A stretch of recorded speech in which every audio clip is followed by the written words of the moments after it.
And now to the White House and the latest on the pandemic. A day after the FDA authorized a second booster for people 50 and older, President Biden rolled up his sleeve.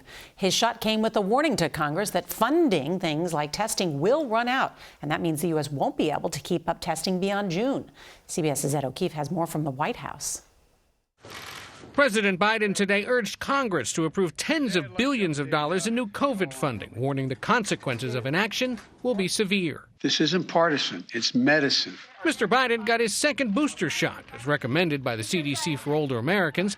He said the lack of funding could mean the administration won't have enough vaccine supply to provide boosters in the fall. Even worse, if we need a different vaccine for the future to combat a new variant, we're not going to have enough money to purchase it.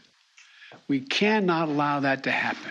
Clinics providing COVID-related services are preparing for the worst. Community health development in Texas, where 43% of clients are uninsured, may have to cut back on COVID tests and vaccinations. I'm hoping that it will not get to the point that we have to close down completely, but we will have to decrease some of the services that we provide. Republicans, who recently joined some Democrats in rejecting more than $15 billion in new COVID funding, say the new money is unnecessary. I mean, there's an enormous amount of money out of the $2 trillion bill passed last year that hadn't gone out yet. While infections and hospitalizations are down sharply from the Omicron variant peak in January, about 700 people are still dying from COVID each day.